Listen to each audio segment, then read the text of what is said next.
Olá, tudo bem?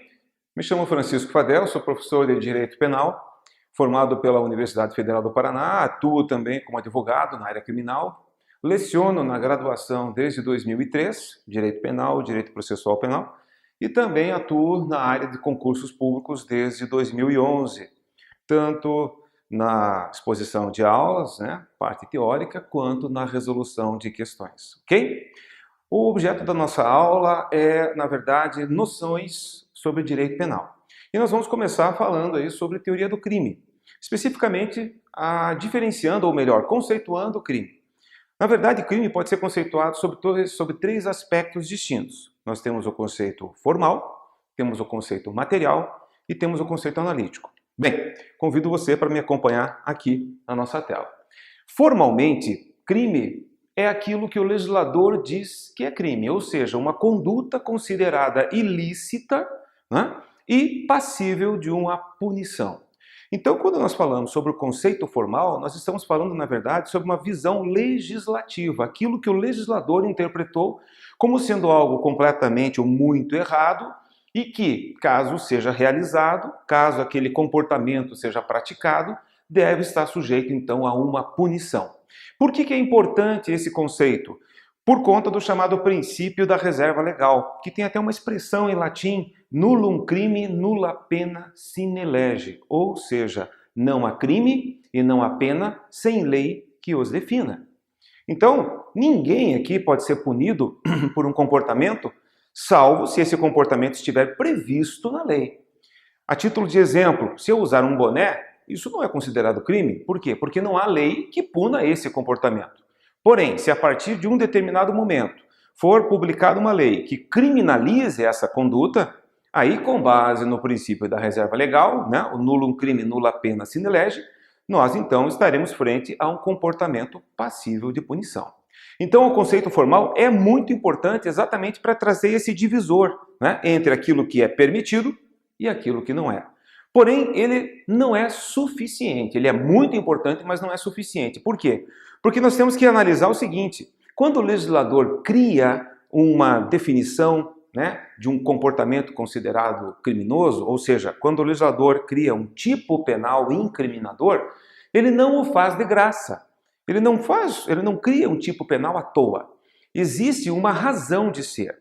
A razão é a proteção dos bens jurídicos.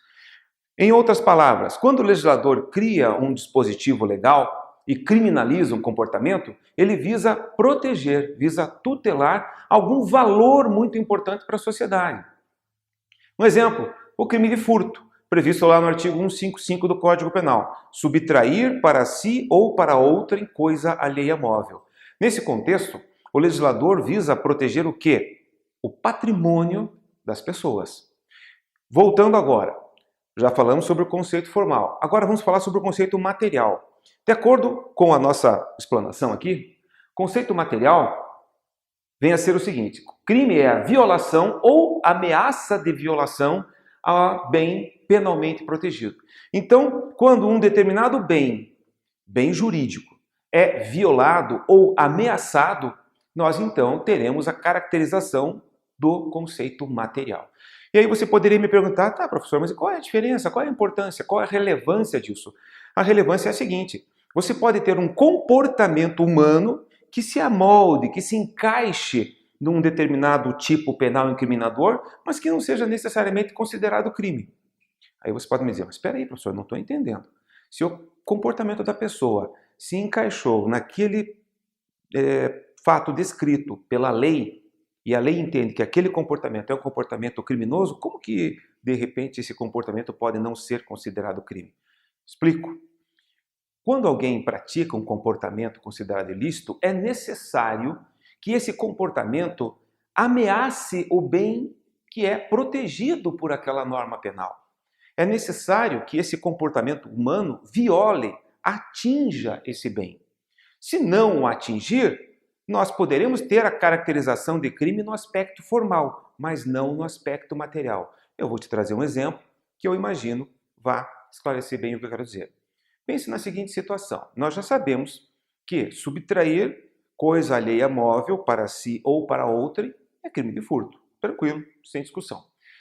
Porém, sabemos também que, de acordo com o conceito material, né, que leva em consideração o cerne, o conteúdo do comportamento humano, considerado criminal, né, punível, é necessário que o bem jurídico protegido pela norma seja ameaçado ou ofendido efetivamente. Muito bem, vamos transportar essa ideia para a seguinte situação. Pensem num sujeito de 20 anos de idade que entra num hipermercado e acaba pegando uma borracha. Uma borracha, essas borrachas simples, imaginemos aquelas mais simples, aquelas branquinhas pequenas, e coloca no bolso e sai com ela sem pagar. Formalmente, esse sujeito praticou o crime de furto. Subtraiu para si coisa alheia móvel. Artigo 155 do Código Penal. Nem se discute, ok. Porém, materialmente, não. Por quê? Porque o legislador, quando criou o tipo penal que define o furto, quis proteger o patrimônio da vítima. E aí ele pergunta, o patrimônio do hipermercado foi atingido de maneira importante, de maneira relevante, quando alguém leva uma borracha que custa aproximadamente 50 centavos? Eu respondo a você, não. Significa dizer, então, que não há a caracterização deste comportamento como materialmente criminoso. E, consequentemente, vai incidir o chamado princípio da insignificância, ou também chamado de princípio da bagatela. Então, o comportamento que, num primeiro momento, é considerado criminoso porque ele se encaixa na definição legal, não o é materialmente, porque, na verdade, o bem jurídico que a lei busca proteger não foi ofendido de maneira importante. Não significa dizer, e isso é importante eu relatar para você, que estou aqui recomendando que qualquer um vá num hipermercado e furte uma borracha. Não. Só que a lei, ela deve ser aplicada para situações, a lei penal principalmente, deve ser aplicada para situações realmente importantes, situações realmente relevantes. Tá bem? Ok? Porém, o conceito que mais nos interessa aqui é o chamado conceito analítico. Bem, quando você vai analisar algo, você vai fazer um estudo mais detalhado. No aspecto aqui do direito penal, o conceito analítico procura decompor, separar o crime em pedaços, em partes, né, para que possa então ser mais facilmente estudado esse fenômeno. Na verdade, vamos colocar os pingos nos is. O crime é um fenômeno de natureza social, ocorre na sociedade. Porém, juridicamente, para podermos compreendê-lo melhor, nós temos a condição de defini-lo, né, e, consequentemente, separá-lo em partes, para então estudá-lo melhor. E o conceito analítico é um conceito dogmático, é um conceito, na verdade, doutrinário. São os estudiosos do direito penal, né, que chegam a determinados pontos de vista e então formulam esse determinado conceito. Temos alguns conceitos analíticos. O mais importante no Brasil e no exterior é o chamado conceito tripartite, segundo o qual crime é um fato típico, ilícito e culpável. Então esse conceito nos é muito importante, tá bem? A gente vai analisar na sequência da aula cada um desses elementos, o fato típico, a ilicitude e também a culpabilidade, tá bem? Olha só, continuando aqui, peço a você que me acompanha, nós temos também que compreender o seguinte, a nossa legislação, ela tem duas figuras delitivas. Nós poderíamos fazer o seguinte para ficar mais facilmente compreensível o que eu quero dizer para vocês. Para você. Nós temos a infração penal, que é o gênero. E esse gênero se subdivide em duas espécies, crime e contravenção.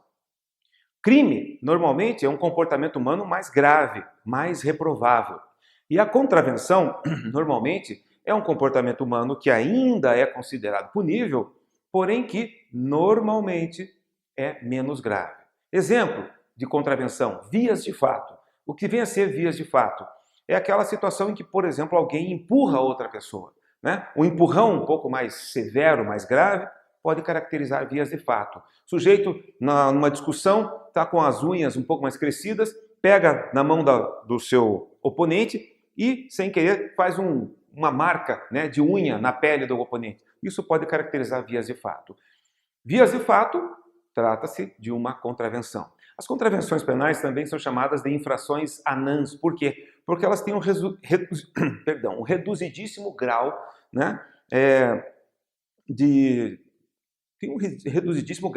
importância, né? Porém, ainda são infrações consideradas, né, em voga, estão ainda em vigor. Muito bem. Também outro aspecto, as contravenções, elas têm uma diferenciação. Deixa eu só fazer mais trazer uma curiosidade para ti.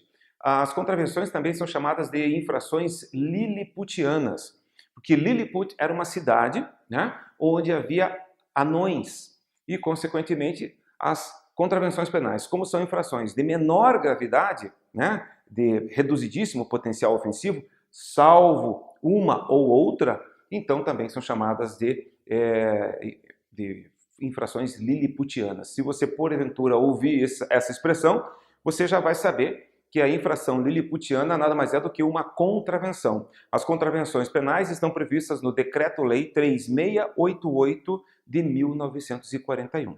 Existe diferença entre crime e contravenção? Na verdade, se nós olharmos de fora, não, porque todos esses dois institutos, melhor dizendo, são considerados fenômenos passíveis de punição na esfera criminal. Porém, tecnicamente, é possível sim diferenciar, né? Vamos ver aqui, acompanha comigo nesse quadro, por favor. Olha, em relação ao apenamento, né, os crimes podem ser punidos com pena de reclusão, detenção ou multa. Já as contravenções, elas são punidas ou com prisão simples e multa, isolada ou cumulativamente. Então significa dizer que as contravenções não são puníveis com reclusão e nem com detenção. O apenamento previsto para as contravenções vem a ser a prisão simples e ainda a pena de multa. Então essa é a primeira diferença que nós podemos aí, né, identificar em relação a essas duas figuras delitivas. Tem mais. Em relação à forma, né, você sabe que nós temos o chamado crime consumado e temos o crime tentado. Se você der uma olhadinha no seu Código Penal, lá no artigo 14, inciso 1, vai ter a definição do que vem a ser crime consumado. Basicamente, crime consumado é aquele em que todos os elementos da sua definição legal se mostram presentes. Um exemplo, crime de homicídio. Está lá no artigo 121 do Código Penal. Matar alguém. Quando uma pessoa tira a vida de outra, né, e a vítima efetivamente sucumbe, morre, temos um homicídio consumado. Porém, o homicídio também pode se dar na forma tentada. Ou seja, o criminoso buscou tirar a vida da vítima, porém, por algum fator alheio à vontade dele, a vítima não faleceu. Exemplo, o sujeito disparou 5 tiros contra a vítima. E porque esse sujeito, né, não é bom na mira, ele acertou somente um tiro de raspão na cabeça. Ora, e a vítima sobreviveu. Então, esse sujeito irá responder por tentativa de homicídio.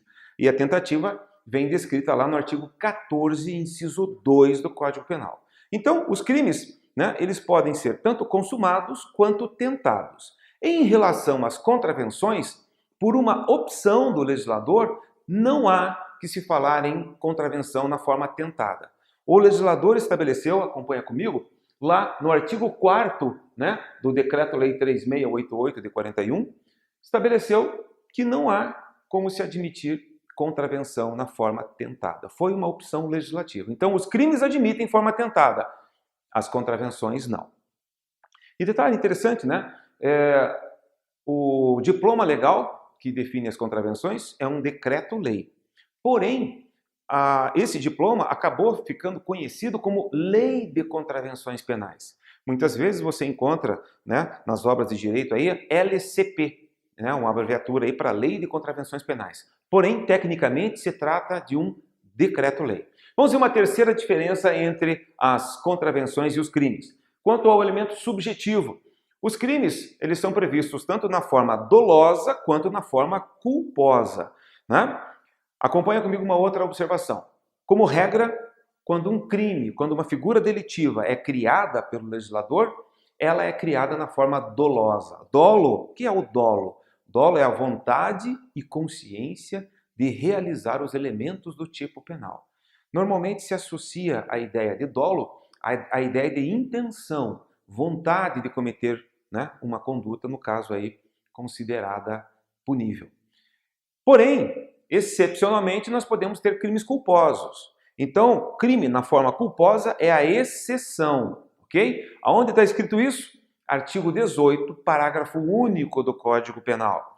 Lá, em outras palavras, fica claro que o legislador estabeleceu o seguinte: como regra, as figuras delitivas são criadas na forma dolosa e, excepcionalmente, na forma culposa. Por isso que nós, a título de exemplo, nós não temos o crime de dano na forma culposa. O legislador só descreveu o dano na forma dolosa. Então, quando alguém tenta destruir ou inutilizar algo que pertença a outrem, só irá responder criminalmente por esse comportamento se o praticar intencionalmente. Se for algo de natureza culposa, então não há que se falar da apuração desse fato na esfera criminal. Ele poderá ser apurado na esfera civil, lá, a título de indenização, reparação de dano, o aspecto pecuniário, mas não no aspecto criminal. Muito bem, então já sabemos, crimes, como regra, são dolosos, podendo haver aí também a forma culposa, tá? E as contravenções? Qual é o elemento subjetivo das contravenções? É a voluntariedade.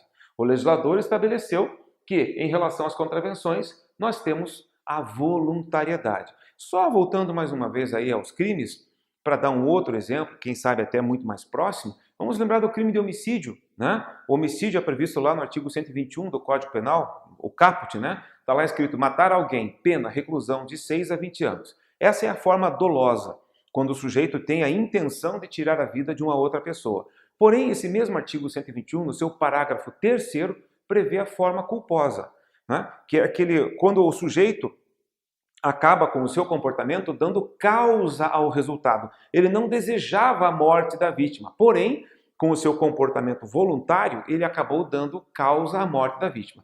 Para essa situação, o legislador aplica um apenamento bem mais brando, tanto em qualidade quanto em quantidade. Enquanto para o homicídio doloso a pena é de reclusão, para o homicídio culposo a pena é de detenção. Enquanto para o homicídio doloso, na forma simples, a pena varia de 6 a 20 anos, para o homicídio culposo, a pena, como regra, varia de 1 a 3 anos. Tá bem? Continuando aqui ainda mais algumas diferenças em relação aos crimes e às contravenções, no que se refere à espécie de ação penal, né? A ação penal nada mais é do que um instituto que é utilizado para apurar, né, a prática de um fato delituoso. Em relação aos crimes, nós temos as ações penais públicas e, eventualmente, as ações penais privadas, né? Agora, e em relação às contravenções? Contravenções somente podem ser apuradas através de ações penais públicas, tá bem? E aí, só não querendo me estender, mas as ações penais públicas são aquelas cujo titular, quem pode promover, é o Ministério Público. Isso está lá no artigo 129, inciso 1 da Constituição Federal. Ok? E as ações penais públicas, elas se subdividem em ações penais públicas incondicionadas e ações penais públicas condicionadas. A ação penal pública incondicionada, como o próprio termo nos informa, é aquela ação penal que pode ser proposta pelo representante do Ministério Público sem a necessidade, né, do preenchimento de qualquer condição. Basta a prática do fato delituoso e ele, membro do Ministério Público, entender que realmente é necessário apurar aquele fato, que ele pode ingressar, né, com a ação oferecendo denúncia, enfim. Já na ação penal pública condicionada, significa dizer o seguinte, que para o Ministério Público poder promover a ação, é necessário o preenchimento de uma condição, de um requisito, né? Os mais comuns são a representação da vítima, que nada mais é do que uma manifestação da vítima no sentido de pedir a apuração do fato, ou ainda a requisição do ministro da Justiça. Para determinadas infrações, a lei exige que o ministro da Justiça se manifeste para que possa ser promovida a ação penal. Exemplo, crime contra a honra do presidente da República. Se alguém praticar um crime contra a honra do presidente da República, esse fato só poderá ser apurado pelo Ministério Público se o ministro da Justiça requisitar, ok? Quem determina isso? A própria lei. Em relação às ações penais privadas, só para a gente fechar esse raciocínio, por que ação penal privada? Porque é privativo do ofendido analisar, aquele que foi vítima do fato, analisar se vai ou não promover a ação penal. Não significa dizer que ele vai punir, mas sim que ele vai promover a ação penal, ok? E aí cabe a ele analisar, no caso concreto, se vale a pena ou não, né, levar aquele fato ao conhecimento da justiça. Por isso, ação penal privada. Na verdade, um pequeno número de infrações, né, é apurado através de ações penais privadas. E como é que você vai identificar? Simples. Quando estiver escrito lá no dispositivo penal, somente se procede mediante queixa, significa dizer que se trata de uma ação penal, um fato apurável através de uma ação penal privada. Se não estiver escrito nada, não houver nenhuma observação, significa dizer que aquele fato delituoso será apurado através de uma ação penal pública, incondicionada. Não há nenhuma condição, ação penal pública é incondicionada. Agora, se por acaso estiver escrito lá, somente se procede mediante representação, exemplo, crime de ameaça, previsto lá no artigo 147 do Código Penal, lá no parágrafo único desse artigo 147 está escrito assim, somente se procede mediante representação. Significa dizer que o crime de ameaça, ele somente pode ser apurado através de uma ação penal pública condicionada, ou seja, é necessário o preenchimento de uma condição, que nesse caso se chama representação criminal. Tá bem? E repito, em relação às contravenções, todas são apuráveis através de ações penais públicas incondicionadas, ok? Continuando aqui no nosso quadro, em relação agora a uma outra diferença, né, entre crimes e contravenções, o tempo máximo de cumprimento de pena. Olha só, em relação aos crimes, e considerando aí o pacote anticrime, né, que entrou em vigor em janeiro de 2020, o tempo máximo que uma pessoa pode ficar presa, dia após dia, é de 40 anos. Nós não vamos aqui entrar em detalhes, mas como regra, se uma pessoa foi condenada a pena de 800 anos de reclusão, entrou no sistema penitenciário para cumprir esses 800 anos. Vai cumprir 800 anos? Não. No máximo 40 anos. Agora, se dentro do sistema penitenciário essa pessoa cometer uma nova infração, aí é possível um novo cálculo em relação a esses 40 anos. Mas isso é uma outra história. Mas o fato é esse, 40 anos. E de onde o legislador tirou esse número? Da estimativa de vida média do brasileiro. Até a entrada em vigor do pacote anticrime, o prazo máximo de cumprimento de pena era de 30 anos. Porém, a parte geral do Código Penal, que é onde está o artigo 75, ela é de 1984. Lá em 1984, a estimativa média de vida do brasileiro era diferente da estimativa média de vida atual. Por isso, havia um descompasso, né, em relação ao artigo 75, em relação à atualidade. E aí, com o pacote anticrime, procuraram então fazer a adequação, ok? Bem, e em relação às contravenções, qual é o tempo máximo, né, o prazo máximo, o limite máximo de cumprimento de pena? 5 anos. Está lá no artigo 10 do Decreto-Lei 3688 de 1941. Tá bem? Então, tempo máximo de cumprimento de pena em relação aos crimes? 40 anos. Tempo máximo de cumprimento de pena em relação às contravenções? 5 anos. Ok? Bem, mais uma diferença, vamos ver?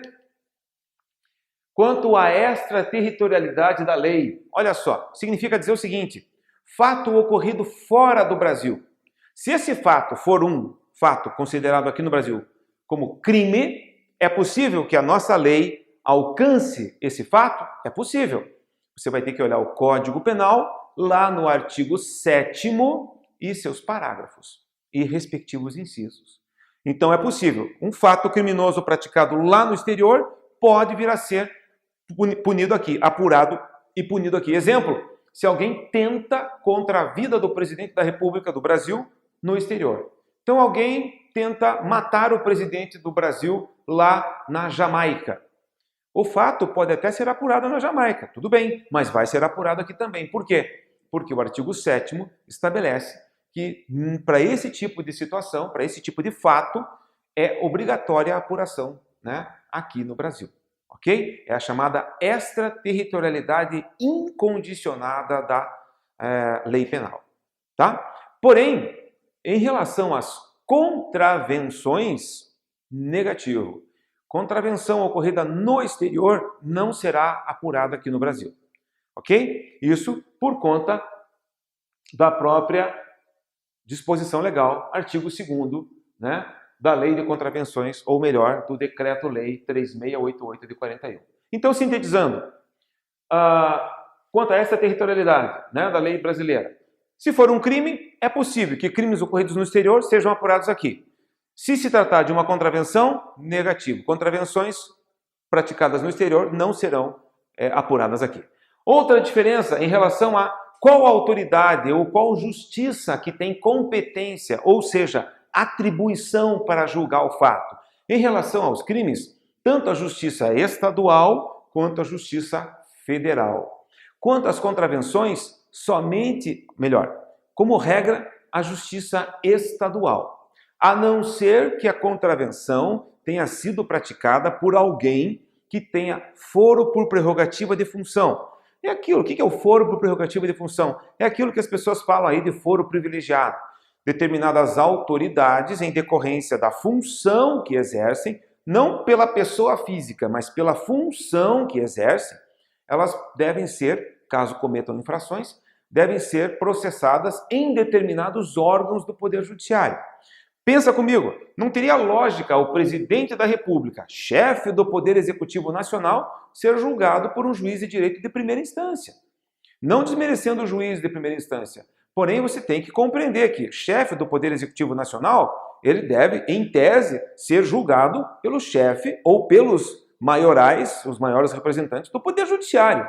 Por isso que, como regra, quando o presidente da República comete um crime comum, ele deve ser julgado perante o Supremo Tribunal Federal, que é o órgão de cúpula da justiça brasileira. Então, temos que ter esse raciocínio, né? Uma questão de bom senso, equidade. E aí, voltando agora para diferenciar. Contravenções, como regra, são julgadas somente na justiça estadual. Por quê? Porque temos um artigo da Constituição, o artigo 109, inciso 4, parte final da Constituição Federal, que estabelece que, como regra, as contravenções serão julgadas pela Justiça Estadual. Porém, caso o autor da contravenção seja uma pessoa que tenha foro por prerrogativa de função, aí nós temos que analisar qual será o órgão do Poder Judiciário competente para tal. Ok? Muito bem? Deixa eu ver se eu trouxe mais alguma diferenciação. Não, não trouxe. Bem, então, na verdade, já vimos aí, né, a conceituação de crime. Crime, ele pode ser conceituado sobre o aspecto formal, na verdade é uma visão legislativa. Ele pode ser conceituado sobre o aspecto material, e aí a gente observa se efetivamente o bem jurídico protegido pela norma foi ou não atingido, foi ou não ameaçado de ofensa. E também temos o conceito analítico, que crime é fato típico, ilícito e culpável. Repito que o conceito analítico é um conceito meramente doutrinário, dos estudiosos. Você não vai encontrar na lei isso. Até porque existem conceitos analíticos diferenciados. Para alguns aqui no Brasil, crime é fato típico e ilícito, e a culpabilidade é um pressuposto de aplicação da pena. Mas, para a imensa maioria dos juristas brasileiros e também internacionais, crime é fato típico, ilícito e culpável. Esses são os elementos que compõem o conceito analítico de crime. E vimos também que, em relação à nossa legislação, nós temos infrações penais, seria um termo genérico. Essas infrações se subdividem em crimes e contravenções. Como regra, tanto os crimes quanto as contravenções são consideradas infrações e devem ser passíveis de punição caso sejam praticados pelas pessoas. Porém, há diferenciação entre esses dois institutos no que se refere ao tratamento legal. E aí nós vimos várias diferenças em relação a essa territorialidade da lei, em relação ao elemento subjetivo, em relação ao tipo de ação penal, em relação também, por exemplo, à espécie de ação penal a ser utilizada para apurar o fato. Ok? Tranquilo? Bem, eu espero que essa aula tenha sido proveitosa, espero que ela tenha trazido para você algum conhecimento, tenha agregado informações e também espero te encontrar daqui a pouquinho na continuidade, tá bom? Um grande abraço, até mais!